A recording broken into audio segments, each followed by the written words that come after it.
Good evening Magandang po gabi, sa inyo, bro. sir. Good evening po sa inyo. Ano pong may paglilingkod namin sa inyo, sir? Magtanong lang po ako, bro. Sino? Sige po. Sige po. At magsisikapan ko pong Pwede ba sumagot sa magtanong? tanong po ninyo. Sige po. No problem. Sabi mo kasi kanina na ang Iglesia Katolika Romana ay tinayo ni Kristo ayon sa Biblia. Di ba? Sabi mo kanina. Biblia at standard na referensya po. So, yun palang sinabi mo kanina, bro, na ang Iglesia Katolika Romana, ginamit mo Mateo 16:18 eh.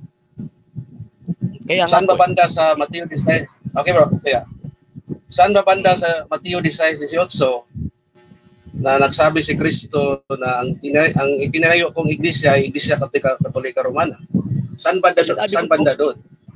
Ang sinabi ko po kanina, klarong-klaro po yun, hindi po nagkatag ng pangalan si Kristo mismo sa kanyang iglesia. Hindi po niya binigyan ng pangalan ng kanyang iglesia kasi nandyan po kayo ng mga squatters ng pananampalataya. Number 2, pero mapapatunayan natin na meron po siyang talagang itinatag at ang iglesia ito existido sa lahat ng panahon. Ang sinabi po niya, et forte and ferinon, prevalibus adversus.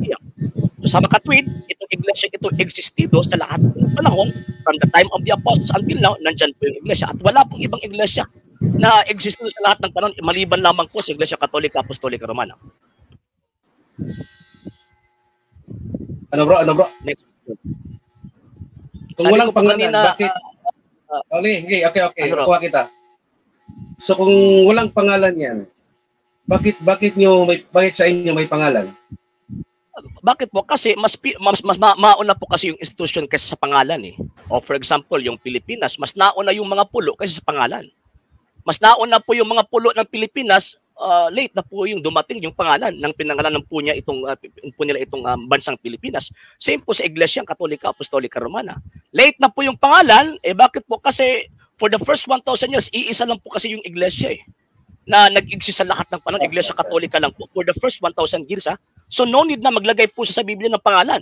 And at the same time, again, hindi po pinangalan ng Panginoon si Kristo po yan kasi alam po niya na darating ang panahon, nandyan po kayo na aangkin sa iglesia ang kanyang itinatag. Okay. Tanong bro, kailan ba, anong pitsa ba pinapangalanan ang iglesia na yan? Kailan ba lumabas ang Iglesia Katolika Romana? Kailan ba? Actually, nire-recite na po by creed yung word na Iglesia Katolika for the first century. For example, yung Apostles' Creed.